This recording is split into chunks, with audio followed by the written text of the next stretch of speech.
മൂന്നാമത്തെ ഏറ്റവും പ്രധാനപ്പെട്ട വൈകാരികമായ ബന്ധമേതാ? എന്റെയും നിങ്ങളുടെയും ഹൃദയത്തിന്റെ തുടിപ്പായ കൽവിലെ ചോരയായ ആദരവായ പ്രവാചകൻ നബി മുഹമ്മദ് മുസ്തഫ സല്ലല്ലാഹു അലൈഹി വസല്ലമ 17 മാസം അല്ലെങ്കിൽ ഒരു റിവായത്ത് പ്രകാരം 18 മാസം ഹബീബായ നബി തങ്ങളെ തിരിഞ്ഞ് നമസ്കരിച്ച അവ്വലുൽ ഖിബല, ആദ്യത്തെ ഖിബലയാണ് ബൈത്തുൽ മുഖദ്ദസ്. ആദ്യമായി നമസ്കാരം നിർബന്ധമാകുമ്പോ ആദ്യത്തെ ഖിബല ബൈത്തുൽ മുഖദ്ദസിലേക്കാണ്. പിന്നീട് ഹബീബായ നബി സല്ലല്ലാഹു അലൈഹി വസല്ലമ പലപ്പോഴും മസ്ജിദുൽ ഹറാം ഖിബലയായി മാറ്റണമെന്ന ആഗ്രഹത്തോടെ അല്ലാഹുവിനോട് പ്രതീക്ഷയോടെ നോക്കുമ്പോ 17ാമത്തെ മാസത്തിലാണ് മസ്ജിദുൽ ഹറാം ഖിബലയാക്കപ്പെടുന്നത്. കദിനറാ തകല്ലുബ വജ്ഹിക ഫിസ്സമായി ഫലനുവല്ലിയന്നക ഖിബലതന തർളാഹാ ഫവല്ലി വജ്ഹക ശത്റൽ മസ്ജിദിൽ ഹറാം. ഹബീബായ നബി സല്ലല്ലാഹു അലൈഹി വസല്ലമയുടെ ആദ്യത്തെ ഖിബല അല്ലാഹുവിന്റെ റസൂലിന്റെ 17 മാസത്തെ ഖിബലയാണ്. രണ്ടാമത്തെ നമ്മുടെ ബന്ധമേതാ? തന്റെ പ്രിയപ്പെട്ടവരെല്ലാം വിട പറഞ്ഞ് ജീവിതത്തിൽ ദുഃഖത്തോടെ കിടക്കുമ്പോ ഹബീബായ നബി തങ്ങളെ ചരിത്ര പ്രസിദ്ധമായ യാത്ര പോയ മിഅ്റാജ്, ഇസ്റാ മിഅ്റാജിന്റെ യാത്ര പോയ ഭൂമിക. സുബ്ഹാനല്ലദീ യസ്റാ ബിഅബ്ദിഹി ലൈലൻ മിനൽ മസ്ജിദിൽ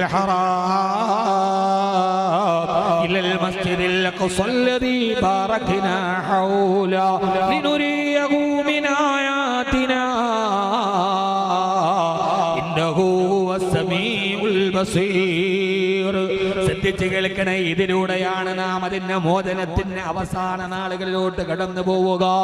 ഉമ്മഹാനി റളിയല്ലാഹു അൻഹയുടെ വീട്ടിൽ കിടന്നുറങ്ങുന്ന അല്ലാഹുവിന്റെ റസൂലിനെ ഒരു അർദ്ധരാത്രിയിൽ വന്ന് ആ ലോകത്തിന്റെ മുഴുവൻ നേതാവായ ഹബീബിനെ ബുറാഖ് എന്ന അതിശീഘ്ര ദ്രുതഗമന വാഹനത്തിൽ കയറ്റി ജിബ്രീൽ അലൈഹിസ്സലാത്തു വസ്സലാം മസ്ജിദുൽ ഹറാമിൽ നിന്ന് ബൈത്തുൽ മുഖദ്ദസിലേക്ക്, ആ ബൈത്തുൽ മുഖദ്ദസിൽ അല്ലാഹുവിന്റെ റസൂൽ ഇമാമായി നമസ്കരിച്ചു. മഹാനായ ഈസാ നബിയും മൂസാ നബി അടക്കമുള്ള പ്രവാചകന്മാര് മഅ്മൂമായി നിസ്കരിച്ചു.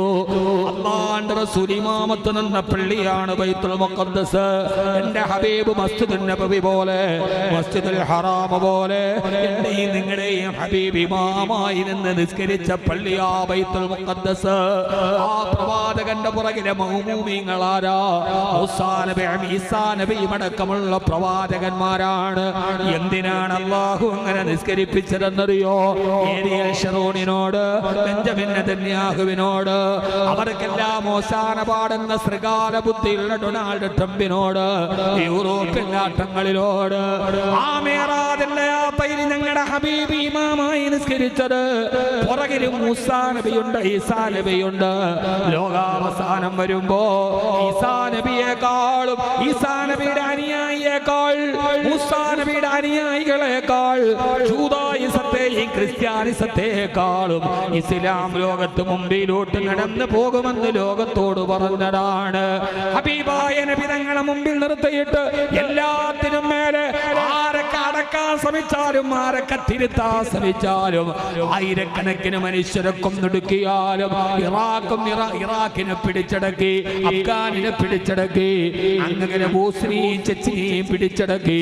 ഇറാഖ് എന്ന് പറയുന്ന ലോകത്തിന്റെ സ്വപ്നഭൂമി ഉണ്ടല്ലോ, ബസറയടങ്ങുന്ന ഇറാഖിന്റെ സ്വപ്നഭൂമി.